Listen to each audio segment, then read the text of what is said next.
বিসমিল্লাহির রহমানির রহিম। পরম করুণাময় অসীম দয়ালু আল্লাহর নামে শুরু করছি। কিতাবুল ইলম, ইলম বা জ্ঞানার্জন সম্পর্কিত অধ্যায়, পরিচ্ছেদ ৪৩। ইলমের ফজিলত।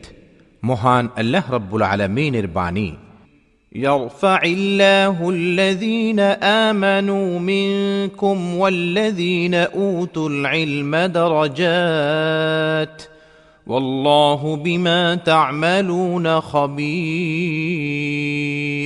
তোমাদের মধ্যে যারা ঈমান এনেছে এবং যাদের ইলম দান করা হয়েছে, আল্লাহ তাদের মর্যাদায় উন্নত করবেন। তোমরা যা করো আল্লাহ সে সম্পর্কে সবিশেষ অবহিত। সূরা মুজাদালাহ আয়াত ১১।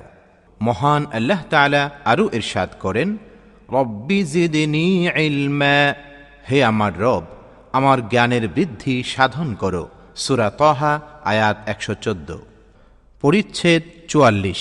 আলোচনায় মশগুল অবস্থায় ইলম সম্পর্কে জিজ্ঞাসা করা হলে আলোচনা শেষ করার পর প্রশ্নকারীর উত্তর প্রদান। হাদিস ৫৭।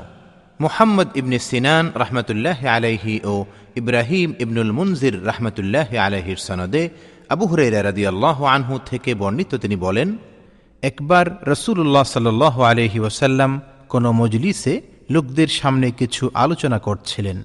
ইতিমধ্যে তার কাছে একজন বেদুইন এসে প্রশ্ন করলেন, কিয়ামত কবে হবে? রাসূলুল্লাহ সাল্লাল্লাহু আলাইহি ওয়াসাল্লাম তার আলোচনায় রত রইলেন। এতে কেউ কেউ বললেন, লোকটি যা বলেছে তিনি তা শুনেছেন কিন্তু তার কথা পছন্দ করেননি। আর কেউ কেউ বললেন, বরং তিনি শুনতেই পাননি। রাসূলুল্লাহ সাল্লাল্লাহু আলাইহি ওয়াসাল্লাম আলোচনা শেষ করে বললেন, কিয়ামত সম্পর্কে প্রশ্নকারী লোকটি কোথায়? সে বলল, এই যে আমি, ইয়া রাসূলুল্লাহ। তিনি বললেন, যখন আমানত নষ্ট করা হয় তখন তুমি কিয়ামতের প্রতীক্ষা করবে। সে বলল, কিভাবে আমানত নষ্ট করা হয়? তিনি বললেন, যখন কোনো কাজের দায়িত্ব অনুপযুক্ত লোকের প্রতি ন্যস্ত হয় তখন তুমি কিয়ামতের প্রতীক্ষা করবে। পরিচ্ছেদ ৪৫। উচ্চস্বরে ইলমের আলোচনা। হাদিস ৫৮। হযরত আবু নু'মান রাহমাতুল্লাহি আলাইহির সনদে আব্দুল্লাহ ইবনে আমর রাদিয়াল্লাহু আনহু থেকে বর্ণিত, তিনি বলেন, এক সফরে রাসূলুল্লাহ সাল্লাল্লাহু আলাইহি ওয়াসাল্লাম আমাদের পেছনে রয়ে গেলেন। পরে তিনি আমাদের কাছে পৌঁছলেন। এদিকে আমরা আসরের সালাত আদায় করতে দেরি করে ফেলেছিলাম এবং আমরা ওযু করছিলাম। আমরা আমাদের পা কোনো মতে পানি দিয়ে ভিজিয়ে নিচ্ছিলাম। তিনি উচ্চস্বরে বললেন, পায়ের গোড়ালিগুলোর শুষ্কতার জন্য জাহান্নামের শাস্তি রয়েছে। তিনি দুবার বা তিনবার একথা বললেন। পরিচ্ছেদ ৪৬। মুহাদ্দিসের উক্তি, হাদ্দাসানা, আখবারানা ও আম্বাআনা। ইমাম বুখারী রাহমাতুল্লাহি আলাইহির মতে এগুলো হাদিস রিওয়ায়াতের সমর্থক পারিভাষিক শব্দ। মুহাদ্দিসগণের মধ্যে এ সম্বন্ধে মতভেদ রয়েছে। হুমায়দী রাহমাতুল্লাহি আলাইহি বর্ণনা করেন যে, ইবনে উয়াইনা রাহমাতুল্লাহি আলাইহির মতে হাদ্দাসানা, আখবারানা, আম্বাআনা ও সামি'তু একই অর্থবোধক। ইবনে মাসউদ রাদিয়াল্লাহু আনহু বলেন, হাদ্দাসানা রাসূলুল্লাহ সাল্লাল্লাহু আলাইহি ওয়াসাল্লাম ওয়া হুয়া আস-সাদিকুল মাসদুক। রাসূলুল্লাহ সাল্লাল্লাহু আলাইহি ওয়াসাল্লাম আমাদের কাছে হাদিস বর্ণনা করেছেন, আর তিনি সত্যবাদী এবং সত্যবাদী রূপে স্বীকৃত। শাকীক রাহমাতুল্লাহি আলাইহি আব্দুল্লাহ রাদিয়াল্লাহু আনহু থেকে বর্ণনা করেন, সামি'তুন নবিয়্য সাল্লাল্লাহু আলাইহি ওয়াসাল্লাম কালিমাতা কাযা, আমি নবী করিম সাল্লাল্লাহু আলাইহি ওয়াসাল্লাম থেকে এরূপ উক্তি শুনেছি। হুযায়ফা রাদিয়াল্লাহু আনহু বলেন, হাদ্দাসানা রাসূলুল্লাহ সাল্লাল্লাহু আলাইহি ওয়াসাল্লাম হাদিসাইন। রাসূলুল্লাহ সাল্লাল্লাহু আলাইহি ওয়াসাল্লাম আমাদের কাছে দুটি হাদিস বর্ণনা করেছেন। ওয়াকাল আবুল আলিয়াহ আন ইবনে আব্বাস আন নবী সাল্লাল্লাহু আলাইহি ওয়াসাল্লাম ফিমা ইয়ারবি আন রাব্বিহি। আবুল আলিয়া রাহমাতুল্লাহি আলাইহি ইবনে আব্বাস রাদিয়াল্লাহু আনহুমা থেকে বর্ণনা করেন, আর তিনি নবী করিম সাল্লাল্লাহু আলাইহি ওয়াসাল্লাম থেকে, আর তিনি তার রব আল্লাহ রাব্বুল আলামিন থেকে বর্ণনা করেন। وقال أنس عن النبي صلى الله عليه وسلم يرويه عن ربه عز وجل। আনাস রাদিয়াল্লাহু আনহু রাসূল করিম সাল্লাল্লাহু আলাইহি ওয়াসাল্লাম থেকে বর্ণনা করেন, আর তিনি বর্ণনা করেন তার রব আল্লাহ জাল্লা শানুহু থেকে। وقال أبو هريرة رضي الله عنه عن النبي صلى الله عليه وسلم يرويه عن ربكم تبارك وتعالى। আবু হুরায়রা রাদিয়াল্লাহু আনহু রাসূল করিম সাল্লাল্লাহু আলাইহি ওয়াসাল্লাম থেকে বর্ণনা করেন, আর তিনি তোমাদের মহিমাময় ও ও সুমহান প্রতিপালক থেকে বর্ণনা করেন। হাদিস 59। কুতাইবা ইবনে সাঈদ রাহমাতুল্লাহি আলাইহির সনদে হযরত আব্দুল্লাহ ইবনে ওমর রাদিয়াল্লাহু আনহুমা থেকে বর্ণিত, তিনি বলেন, রাসূলুল্লাহ সাল্লাল্লাহু আলাইহি ওয়াসাল্লাম একবার বললেন, গাছপালার মধ্যে এমন একটি গাছ আছে যার পাতা ঝরে না, আর তা মুসলিমের উপমা। তোমরা আমাকে বলো সেটি কি গাছ? রাবী বলেন, তখন লোকেরা জঙ্গলের বিভিন্ন গাছপালার নাম চিন্তা করতে লাগল। আব্দুল্লাহ ইবনে ওমর রাদিয়াল্লাহু আনহুমা বলেন, আমার মনে হলো সেটা হবে খেজুর গাছ, কিন্তু আমি তা বলতে লজ্জাবোধ করছিলাম। তারপর সাহাবায়ে কেরাম রাদিয়াল্লাহু আনহুম বললেন, ইয়া রাসূলুল্লাহ, আপনি আমাদের বলে দিন সেটি কি গাছ? তিনি বললেন, তা হলো খেজুর গাছ। পরিচ্ছেদ 47। শাগরিদগণের জ্ঞান পরীক্ষার জন্য উস্তাদের কোনো বিষয় উত্থাপন করা। হাদিস 60। খালিদ ইবনে মাখলাদ রাহমাতুল্লাহি আলাইহির সনদে আব্দুল্লাহ ইবনে ওমর রাদিয়াল্লাহু আনহুমা থেকে বর্ণিত যে নবী করিম সাল্লাল্লাহু আলাইহি ওয়াসাল্লাম একবার বললেন, গাছপালার মধ্যে এমন একটি গাছ আছে যার পাতা ঝরে না, আর তা মুসলিমের উপমা। তোমরা আমাকে বলো দেখি সেটি কি গাছ? রাবী বলেন, তখন লোকেরা জঙ্গলের বিভিন্ন গাছপালার নাম চিন্তা করতে লাগল। আব্দুল্লাহ ইবনে ওমর রাদিয়াল্লাহু আনহুমা বলেন, আমার মনে হলো সেটা হবে খেজুর গাছ, কিন্তু তা বলতে আমি লজ্জাবোধ করছিলাম। তারপর সাহাবায়ে কেরাম রাদিয়াল্লাহু আনহুম বললেন, ইয়া রাসূলুল্লাহ, আপনি আমাদের বলে দিন সেটি কি গাছ? তিনি বললেন, তা হলো খেজুর গাছ। পরিচ্ছেদ 48। হাদিস পড়া ও মুহাদ্দিসের কাছে পেশ করা।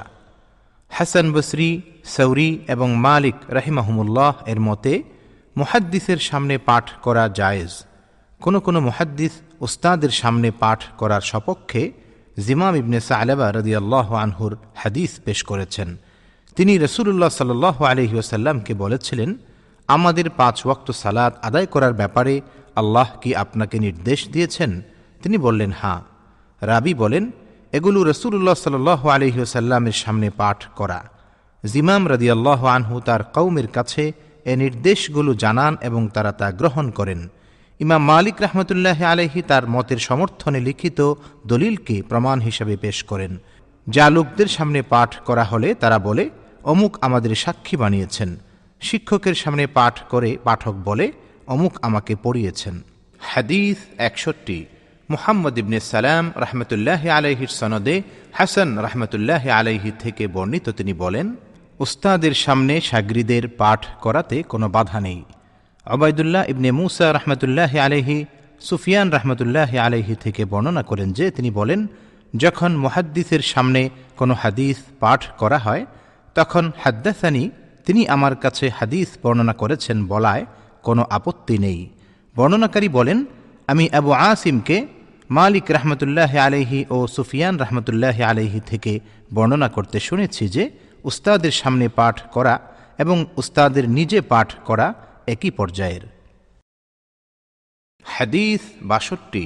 আব্দুল্লাহ ইবনে ইউসুফ রাহমাতুল্লাহি আলাইহির সনদে আনাস ইবনে মালিক রাদিয়াল্লাহু আনহু থেকে বর্ণিত, তিনি বলেন, একবার আমরা রাসূলুল্লাহ সাল্লাল্লাহু আলাইহি ওয়াসাল্লামের সঙ্গে মসজিদে বসা ছিলাম। তখন এক ব্যক্তি সাওয়ার অবস্থায় ঢুকল। মসজিদ প্রাঙ্গণে সে তার উটটি বসিয়ে বেঁধে রাখল। এরপর সাহাবীদের লক্ষ্য করে বলল, তোমাদের মধ্যে মুহাম্মদ কে সাল্লাল্লাহু আলাইহি ওয়াসাল্লাম? রাসূলুল্লাহ সাল্লাল্লাহু আলাইহি ওয়াসাল্লাম তখন তাদের সামনেই হেলান দিয়ে বসা ছিলেন। আমরা বললাম, এই হেলান দিয়ে বসা ফর্সা রঙের ব্যক্তিই হলেন তিনি। তারপর লোকটি তাকে লক্ষ্য করে বলল, হে আব্দুল মুত্তালিবের পুত্র।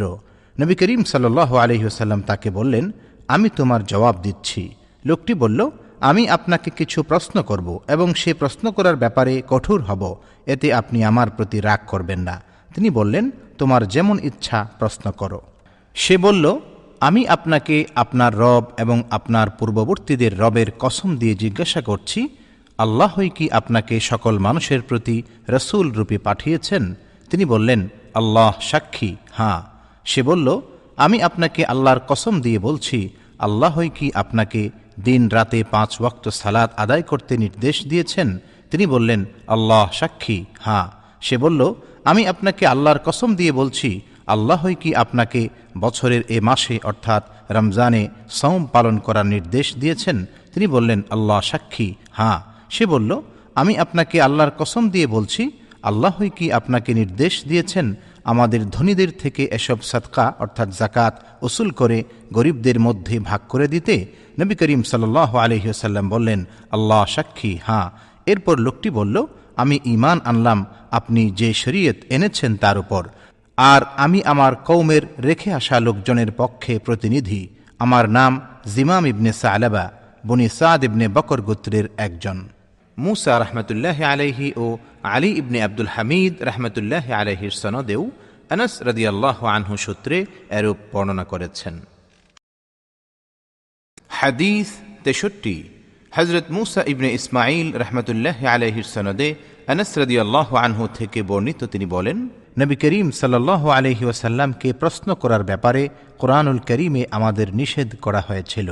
আমরা পছন্দ করতাম গ্রাম থেকে কোনো বুদ্ধিমান ব্যক্তি এসে তার কাছে প্রশ্ন করুক আর আমরা তা শুনি। তারপর একদিন গ্রাম থেকে একজন লোক এসে বলল, আমাদের কাছে আপনার একজন দূত গিয়েছে, সে আমাদের খবর দিয়েছে যে আপনি বলেন আল্লাহ তাআলা আপনাকে রসূল রূপে পাঠিয়েছেন। রসূল করিম সাল্লাল্লাহু আলাইহি ওয়াসাল্লাম বললেন, সে সত্য বলেছে। সে বলল, আসমান কে সৃষ্টি করেছেন? তিনি বললেন, মহিমাময় আল্লাহ তাআলা। সে বলল, পৃথিবী ও পর্বতমালা কে সৃষ্টি করেছেন? তিনি বললেন, মহিমাময় আল্লাহ তাআলা। সে বলল, এসবের মধ্যে উপকারী বস্তুসমূহ কে রেখেছেন? তিনি বললেন, মহিমাময় আল্লাহ তাআলা। সে বলল, তাহলে যিনি আসমান সৃষ্টি করেছেন, জমিন সৃষ্টি করেছেন, পর্বত স্থাপন করেছেন এবং তার মধ্যে উপকারী বস্তুসমূহ রেখেছেন, তার কসম সেই আল্লাহই কি আপনাকে রসূল রূপে পাঠিয়েছেন? তিনি বললেন, হ্যাঁ। সে বলল, আপনার দূত বলেছেন যে আমাদের উপর 5 ওয়াক্ত সালাত আদায় করা এবং আমাদের মালের যাকাত দেওয়া অবশ্য কর্তব্য। তিনি বললেন, সে সত্য বলেছে। সে বলল, যিনি আপনাকে রসূল করে পাঠিয়েছেন তার কসম আল্লাহই কি আপনাকে এর আদেশ দিয়েছেন? তিনি বললেন, হ্যাঁ। সে বলল, আপনার দূত বলেছেন যে আমাদের উপর বছরে 1 মাস সাওম পালন করা অবশ্য কর্তব্য। তিনি বললেন, সে সত্য বলেছে। সে বলল, যিনি আপনাকে রসূল করে পাঠিয়েছেন তার কসম আল্লাহই কি আপনাকে এর নির্দেশ দিয়েছেন? তিনি বললেন, হ্যাঁ। সে বলল, আপনার দূত আরও বলেছেন যে আমাদের মধ্যে যার যাতায়াতের সামর্থ্য আছে তার উপর বাইতুল্লাহর হজ করা অবশ্য কর্তব্য। তিনি বললেন, সে সত্য বলেছে। সে বলল, যিনি আপনাকে রসূল করে পাঠিয়েছেন তার কসম আল্লাহই কি আপনাকে এর নির্দেশ দিয়েছেন? তিনি বললেন, হ্যাঁ।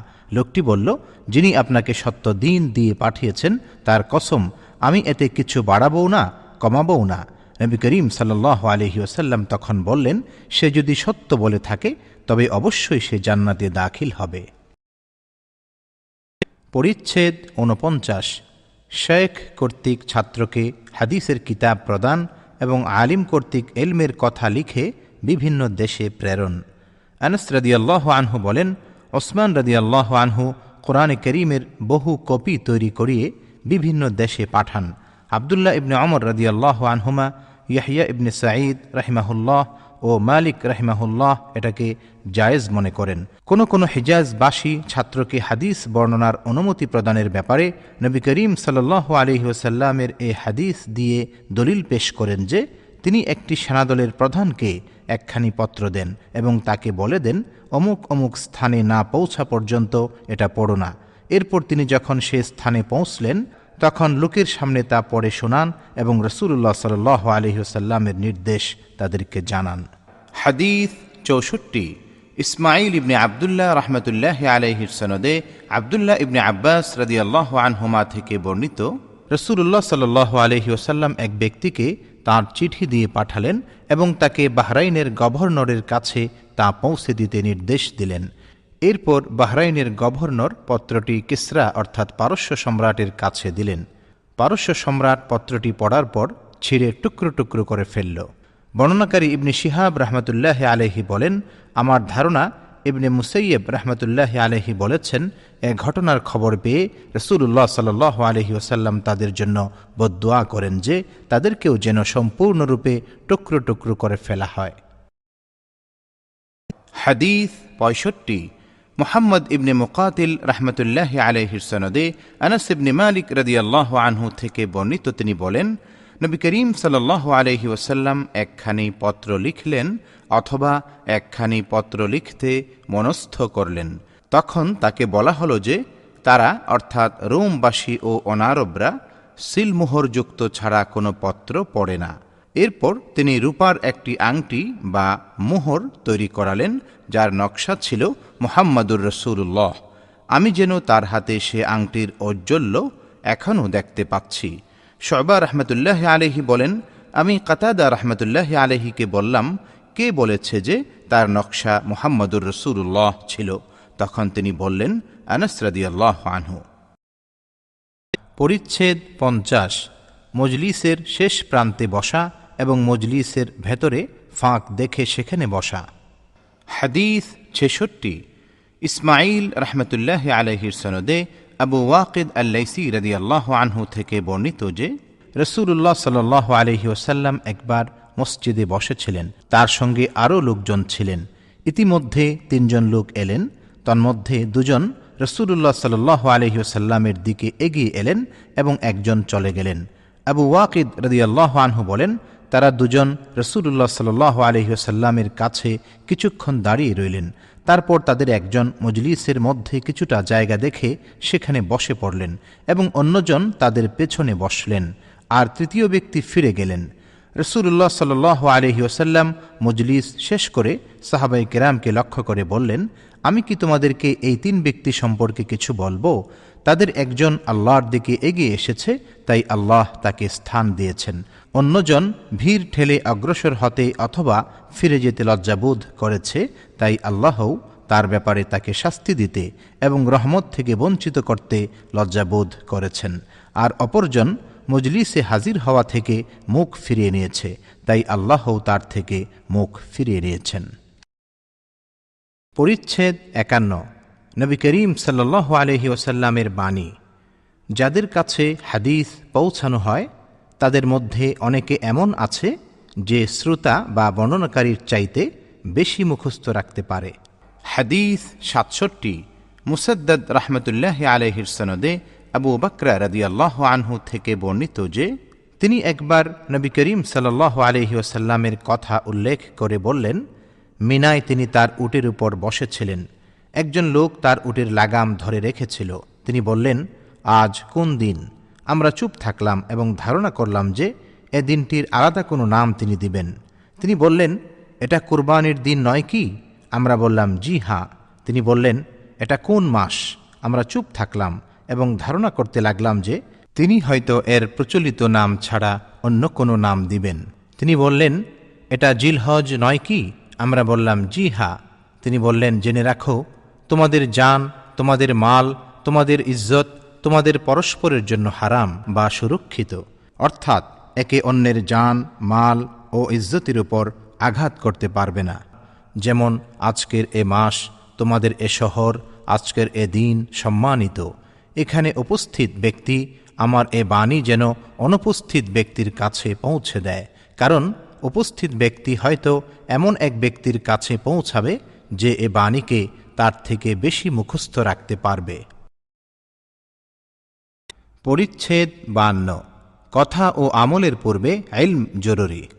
আল্লাহ রাব্বুল আলামিন ইরশাদ করেন, ফা'লাম আন্নাহু লা ইলাহা ইল্লাল্লাহ। সুতরাং জেনে রাখো, আল্লাহ ব্যতীত অন্য কোনো ইলাহ নেই। সূরা মুহাম্মদ আয়াত 19। এখানে আল্লাহ তাআলা ইলমের কথা আগে বলেছেন। আলিমগণই নবীগণের ওয়ারিস, তারা ইলমের ওয়ারিস হয়েছেন। তাই যে ইলম হাসিল করে সে বিরাট অংশ লাভ করে, আর যে ব্যক্তি ইলম হাসিলের উদ্দেশ্যে পথ চলে আল্লাহ তাআলা তার জন্য জান্নাতের পথ সহজ করে দেন। আল্লাহ তাআলা ইরশাদ করেন, ইন্নামা ইয়াখশাল্লাহা মিন ইবাদিহিল উলামা। আল্লাহর বান্দাদের মধ্যে আলিমগণই তাকে ভয় করে। সূরা ফাতির আয়াত 28। আল্লাহ তাআলা আরও ইরশাদ করেন, ওয়ামা ইয়াকিলুহা ইল্লাল আলিমুন।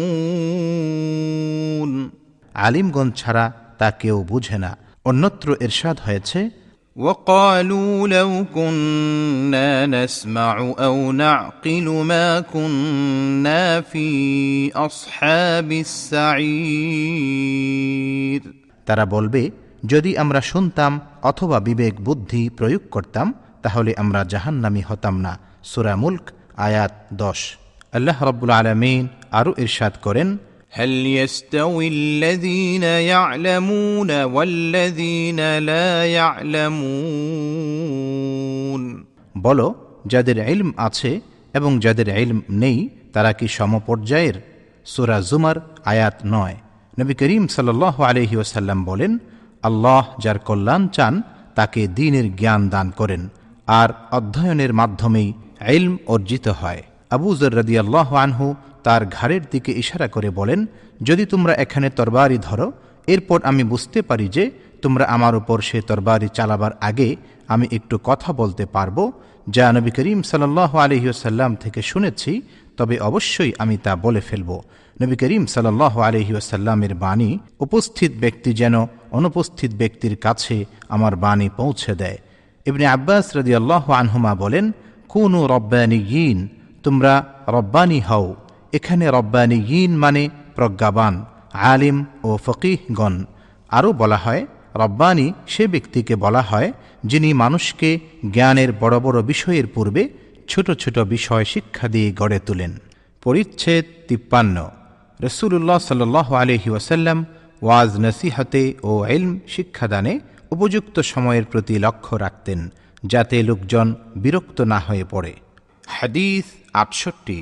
মুহাম্মদ ইবনে ইউসুফ রাহমাতুল্লাহি আলাইহির সনদে ইবনে মাসউদ রাদিয়াল্লাহু আনহু থেকে বর্ণিত, তিনি বলেন, নবী করিম সাল্লাল্লাহু আলাইহি ওয়াসাল্লাম আমাদের অবস্থার প্রতি লক্ষ্য রেখে নির্দিষ্ট দিনে ওয়াজ নসিহত করতেন, আমরা যাতে বিরক্ত না হই। হাদিস 69। মুহাম্মদ ইবনে বাশশার রাহমাতুল্লাহি আলাইহির সনদে আনাস রাদিয়াল্লাহু আনহু থেকে বর্ণিত, রাসূল করিম সাল্লাল্লাহু আলাইহি ওয়াসাল্লাম বলেছেন, তোমরা দ্বীনের ব্যাপারে সহজ পন্থা অবলম্বন করবে, কঠিন পন্থা অবলম্বন করবে না, মানুষকে সুসংবাদ শোনাবে, বিরক্তি সৃষ্টি করবে না। পরিচ্ছেদ 54। ইলম শিক্ষার্থীদের জন্য দিন বা সময় নির্দিষ্ট করা। হাদিস 70। ওসমান ইবনে আবু শাইবা রাহমাতুল্লাহি আলাইহির সনদে আবু ওয়াইল রাদিয়াল্লাহু আনহু থেকে বর্ণিত, তিনি বলেন, ইবনে মাসউদ রাদিয়াল্লাহু আনহু প্রতি বৃহস্পতিবার লোকদের ওয়াজ নসিহত করতেন। তাকে একজন বলল, হে আবু আব্দুর রহমান, আমার মন চায় যেন আপনি প্রতিদিন আমাদের নসিহত করেন। তিনি বললেন, এ কাজ থেকে আমাকে যা বিরত রাখে তা হল আমি তোমাদের ক্লান্ত করতে পছন্দ করি না, আর আমি নসিহত করার ব্যাপারে তোমাদের অবস্থার প্রতি লক্ষ্য রাখি, যেমন নবী করিম সাল্লাল্লাহু আলাইহি ওয়াসাল্লাম আমাদের প্রতি লক্ষ্য রাখতেন আমাদের ক্লান্তির আশঙ্কায়। পরিচ্ছেদ 55। আল্লাহ যার কল্যাণ চান তাকে দ্বীনের জ্ঞান দান করেন। হাদিস 71। হযরত সাঈদ ইবনে উফাইর রাহমাতুল্লাহি আলাইহির সনদে হুমাইদ ইবনে আব্দুর রহমান রাহমাতুল্লাহি আলাইহি থেকে বর্ণিত, তিনি বলেন, আমি মুআবিয়া রাদিয়াল্লাহু আনহুকে বক্তৃতারত অবস্থায় বলতে শুনেছি। তিনি বলেন, আমি নবী করিম সাল্লাল্লাহু আলাইহি ওয়াসাল্লামকে বলতে শুনেছি, আল্লাহ যার কল্যাণ চান তাকে দ্বীনের জ্ঞান দান করেন। আমি তো কেবল বিতরণকারী, আল্লাহই দানকারী। সর্বদাই এ উম্মত আল্লাহর হুকুমের উপর প্রতিষ্ঠিত থাকবে, বিরুদ্ধবাদীরা তাদের কোনো ক্ষতি করতে পারবে না যতক্ষণ না আল্লাহর হুকুম অর্থাৎ কিয়ামত আসে। পরিচ্ছেদ 56। ইলমের ক্ষেত্রে সঠিক অনুধাবন। হাদিস 72। আলী ইবনে আবদুল্লাহ রাহমাতুল্লাহি আলাইহির সনদে মুজাহিদ রাহমাতুল্লাহি আলাইহি থেকে বর্ণিত, তিনি বলেন, আমি কোনো এক সফরে মদিনা পর্যন্ত ইবনে ওমর রাদিয়াল্লাহু আনহুমার সঙ্গে ছিলাম। এ সময় তাকে রাসূলুল্লাহ সাল্লাল্লাহু আলাইহি ওয়াসাল্লাম থেকে একটিমাত্র হাদিস রিওয়ায়াত করতে শুনেছি। তিনি বলেন, আমরা একবার নবী করিম সাল্লাল্লাহু আলাইহি ওয়াসাল্লামের কাছে ছিলাম, তখন তার নিকট খেজুর গাছের মাথি আনা হলো। তারপর তিনি বললেন, গাছপালার মধ্যে এমন একটি গাছ আছে যার দৃষ্টান্ত মুসলিমের ন্যায়। তখন আমি বলতে চাইলাম যে তা হলো খেজুর গাছ, কিন্তু আমি ছিলাম উপস্থিত সবার চাইতে বয়সে ছোট, তাই চুপ করে রইলাম। তখন নবী করিম সাল্লাল্লাহু আলাইহি ওয়াসাল্লাম বললেন, গাছটি হলো খেজুর গাছ। পরিচ্ছেদ 57। ইলম ও হিকমতের ক্ষেত্রে সমতুল্য হওয়ার আগ্রহ। ওমর রাদিয়াল্লাহু আনহু বলেন, তোমরা নেতৃত্ব লাভের আগেই জ্ঞান হাসিল করে নাও। আবু আবদুল্লাহ বুখারী রহমতুল্লাহ আলাইহি বলেন, আর নেতা বানিয়ে দেওয়ার পরেও জ্ঞান হাসিল করো, কেননা রসুল করিম সাল্লাল্লাহু আলাইহি ওয়াসাল্লামের সাহাবীগণ বয়োবৃদ্ধকালেও ইলম শিক্ষা করেছেন। হাদিস ৭৩। হুমায়দী রহমতুল্লাহ আলাইহির সনদে আবদুল্লাহ ইবনে মাসউদ রাদিয়াল্লাহু আনহু থেকে বর্ণিত, তিনি বলেন, রসুল করিম সাল্লাল্লাহু আলাইহি ওয়াসাল্লাম বলেছেন, কেবলমাত্র দুটি ব্যাপারেই ঈর্ষা করা যায়। এক, সে ব্যক্তির উপর যাকে আল্লাহ তাআলা সম্পদ দিয়েছেন, এরপর তাকে হক পথে অকাতরে ব্যয় করার ক্ষমতা দান করেছেন। দুই, সে ব্যক্তির উপর যাকে আল্লাহ তাআলা হিকমত দান করেছেন, এরপর সে তার সাহায্যে ফায়সালা করে ও তা শিক্ষা দেয়। পরিচ্ছেদ ৫৮। সমুদ্রে খিজির আলাইহিসসালামের কাছে মূসা আলাইহিসসালামের যাওয়া। মহান আল্লাহ তাআলার বাণী, هل أتبعك على أن تعلمني مما علمت رشدا আমি কি আপনার অনুসরণ করব এ শর্তে যে সত্য পথের যে জ্ঞান আপনাকে দান করা হয়েছে তা থেকে আমাকে শিক্ষা দেবেন।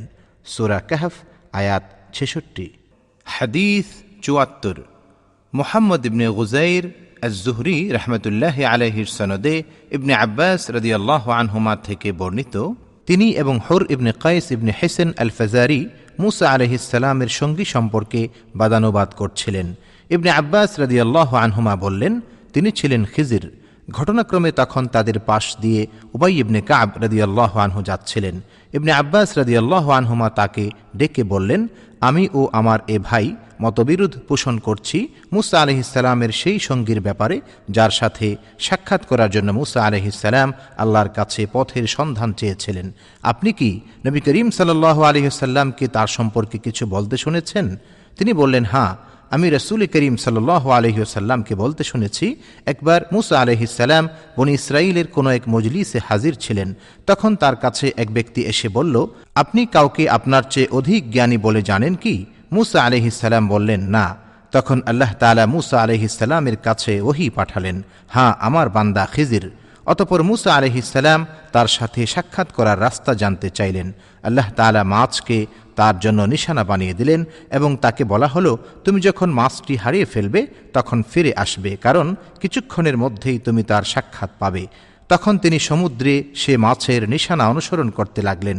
মূসা আলাইহিসসালামকে তার সঙ্গী যুবক বললেন, কোরআন কারীমের ভাষায়, أرأيت إذ أوينا إلى الصخرة فإني نسيت الحوت وما أنسانيه إلا الشيطان أن أذكره واتخذ سبيله في البحر عجبا قال ذلك ما كنا نبغي فارتدا على آثارهما قصصا সে বলল, আপনি কি লক্ষ্য করেছেন, আমরা যখন প্রস্তরখণ্ডে অবস্থান নিয়েছিলাম তখন আমি মাছের কথা ভুলে গিয়েছিলাম।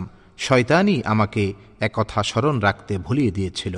মাছটি আশ্চর্যজনকভাবে সমুদ্রে নিজের পথ করে নিয়েছে। মূসা বললেন, আমরা তো এ স্থানটিই খুঁজছিলাম। অতঃপর তারা নিজেদের পদচিহ্ন ধরে ফিরে চললেন। সূরা কাহফ আয়াত ৬৩-৬৪। তারা খিজিরকে পেলেন। তাদের ঘটনা তাই যা আল্লাহ তাআলা তার কিতাবে বর্ণনা করেছেন। পরিচ্ছেদ ৫৯। নবী করিম সাল্লাল্লাহু আলাইহি ওয়াসাল্লামের উক্তি, হে আল্লাহ, আপনি তাকে কিতাব শিক্ষা দিন। হাদিস ৭৫।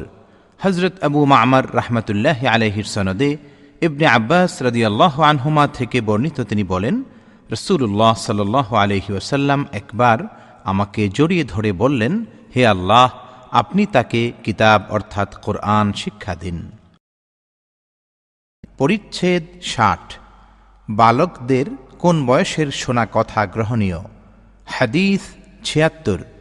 ইসমাঈল রহমতুল্লাহ আলাইহির সনদে আবদুল্লাহ ইবনে আব্বাস রাদিয়াল্লাহু আনহুমা থেকে বর্ণিত, তিনি বলেন, আমি বালিগ হবার নিকটবর্তী বয়সে একবার একটি মাদি গাধার উপর সওয়ার হয়ে এলাম, আর রাসূলুল্লাহ সাল্লাল্লাহু আলাইহি ওয়াসাল্লাম তখন কোনো দেওয়াল সামনে না রেখেই মিনায় সালাত আদায় করছিলেন। তখন আমি কোনো এক কাতারের সামনে দিয়ে গেলাম এবং মাদি গাধাটিকে চড়ে খাওয়ার জন্য ছেড়ে দিলাম। আমি কাতারের ভেতর ঢুকে পড়লাম, কিন্তু এতে কেউ আমাকে নিষেধ করলেন না। হাদিস ৭৭। মুহাম্মদ ইবনে ইউসুফ রহমতুল্লাহ আলাইহির সনদে মাহমুদ ইবনুর রবি রাদিয়াল্লাহু আনহু থেকে বর্ণিত, তিনি বলেন, আমার মনে আছে নবী করিম সাল্লাল্লাহু আলাইহি ওয়াসাল্লাম একবার বালতি থেকে পানি নিয়ে আমার মুখমণ্ডলে কুলি করে দিয়েছিলেন। তখন আমি ছিলাম ৫ বছরের বালক। উল্লেখ্য যে রাসূল করিম সাল্লাল্লাহু আলাইহি ওয়াসাল্লাম রসিকতা করে এই বালক সাহাবীকে আনন্দ দেওয়ার জন্য এমনটি করেছিলেন। পরিচ্ছেদ ৬১। ইলম হাসিলের জন্য বের হওয়া। হযরত জাবের ইবনে আবদুল্লাহ রাদিয়াল্লাহু আনহুমা একটিমাত্র হাদিসের জন্য আবদুল্লাহ ইবনে উনাইস রাদিয়াল্লাহু আনহুর কাছে ১ মাসের পথ সফর করে গিয়েছিলেন। হাদিস ৭৮। হিমস নগরের কাজী আবুল কাসিম খালিদ ইবনে খলি রহমতুল্লাহি আলাইহির সনদে ইবনে আব্বাস রাদিয়াল্লাহু আনহুমা থেকে বর্ণিত, একবার তিনি এবং হুর ইবনে কাইস ইবনে হিসন আল ফাজারি মুসা আলাইহিস সালামের সঙ্গীর ব্যাপারে বাদানুবাদ করছিলেন। তখন উবাই ইবনে কাব রাদিয়াল্লাহু আনহু তাদের পাশ দিয়ে যাচ্ছিলেন। ইবনে আব্বাস রাদিয়াল্লাহু আনহুমা তাকে ডেকে বললেন, আমি ও আমার এ ভাই মুসা আলাইহিস সালামের সেই সঙ্গীর ব্যাপারে মতবিরোধ করছি যার সাথে সাক্ষাৎ করার জন্য তিনি পথের সন্ধান চেয়েছিলেন।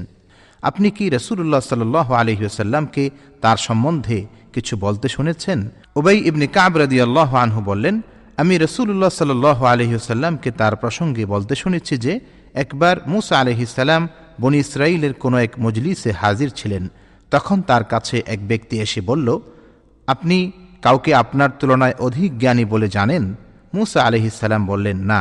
তখন আল্লাহ তাআলা মুসা আলাইহিস সালামের কাছে ওহী পাঠালেন, হ্যাঁ, আমার বান্দা খিজির। এরপর তিনি তার সাথে সাক্ষাৎ লাভের রাস্তা জানতে চাইলেন। আল্লাহ তাআলা তার জন্য মাছকে তার নিশানা বানিয়ে দিলেন। তাকে বলে দেওয়া হলো, যখন তুমি মাছটি হারিয়ে ফেলবে তখন তুমি প্রত্যাবর্তন করবে, তাহলে কিছুক্ষণের মধ্যেই তুমি তার সাক্ষাৎ পাবে।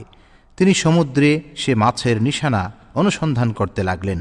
যাই হোক, মুসা আলাইহিস সালামকে তার সঙ্গী যুবকটি বললেন, পবিত্র কোরআনের ভাষায়, أرأيت إذ أوينا إلى الصخرة فإني نسيت الحوت وما أنسانيه إلا الشيطان أن أذكره।